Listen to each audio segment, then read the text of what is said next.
பாவக்காய் புளிக்குழம்பு எப்படி செய்யுதுன்னு பார்க்கலாம் வாங்க. இப்போ ஒரு பேனில் கொஞ்சம் காஞ்ச கொத்தமல்லி சேர்த்துட்டு கூடவே ரெட் சில்லி சேர்த்துக்கலாம்.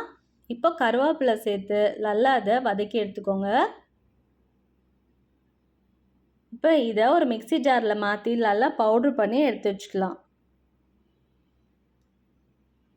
இப்போ இது கூடவே நல்லா சின்ன சின்னதாக கட் பண்ணி வச்சுருக்க நம்ம தேங்காவை சேர்த்துட்டு கூடவே இஞ்சி பூண்டு சீரகம் சேர்த்து நல்லா அதை பேஸ்ட் பண்ணி எடுத்து வச்சுக்கலாம். இப்போ நம்ம இந்த பாவக்காவை நல்லா வதக்கி எடுத்து வச்சுக்கலாம். அதுக்கு ஒரு பேனில் ஆயில் சேர்த்துட்டு கூடவே இந்த மெலிசாக கட் பண்ணி வச்சுருக்க இந்த பாவக்காவை நம்ம அது கூட சேர்த்துக்கலாம். சேர்த்து நல்லா அதை வதக்கி விட்டுக்கோங்க.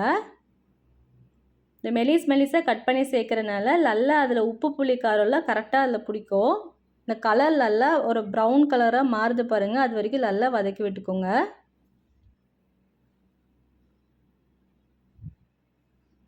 இப்போ ஒரு பேனில் நல்லெண்ணெய் சேர்த்துட்டு கூடவே கடுகு, வெந்தயம், சீரகம், கருவேப்பிலை சேர்த்துட்டு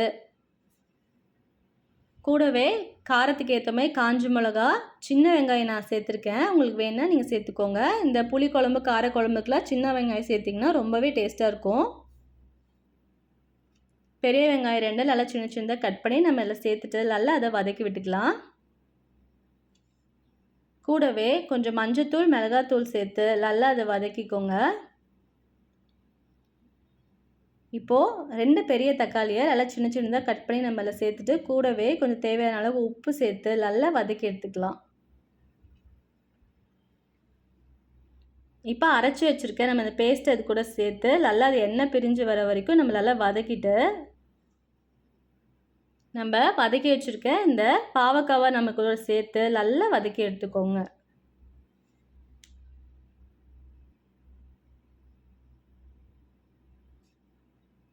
இப்போ நம்ம இந்த புளி தண்ணியை நம்ம ஆல்ரெடி கரைச்சி எடுத்து வச்சுருக்கோம், அதை நம்ம இது கூட சேர்த்துக்கலாம். சேர்த்து நல்லா அதை வதக்கி விட்டுக்கோங்க. இப்போ தேவையான அளவு உப்பு சேர்த்துட்டு நல்லா வதக்கி எடுத்துக்கலாம். இப்போ மூடி போட்டு 2-3 மினிட்ஸில் எடுத்திங்கன்னா ஆல்மோஸ்ட் ரெடி ஆயிடுச்சு. இப்போது கொஞ்சம் கறி லீவ்ஸ் தூவி எடுத்துருங்க. இதை நீங்கள் சாப்பிட்றதுக்கு ஒரு 2 hours பிஃபோரே குக் பண்ணி வச்சுருங்க. அப்போ தான் நல்லா அந்த உப்பு புளி காரம்லாம் கரெக்டாக பிடிக்கும். இதை நீங்கள் 2 to 3 days கூட வச்சு நல்லா சாப்பிட்லாம். ஏன்னா நம்ம அந்த லெவலுக்கு நல்லாவே எல்லாமே ஃப்ரை பண்ணி கரெக்டாக எடுத்துருக்கோம் அந்த ஸ்டேஜில். இப்போ ஒரு பவுலில் இதை மாற்றிக்கலாம். அவ்வளோதான், அருமையான பாவக்காய் புளிக்குழம்பு ரெடி ஆயிடுச்சு. இது நீங்கள் சாப்பாட்டுக்கு சப்பாத்தி கூட வச்சு சாப்பிட்லாம்.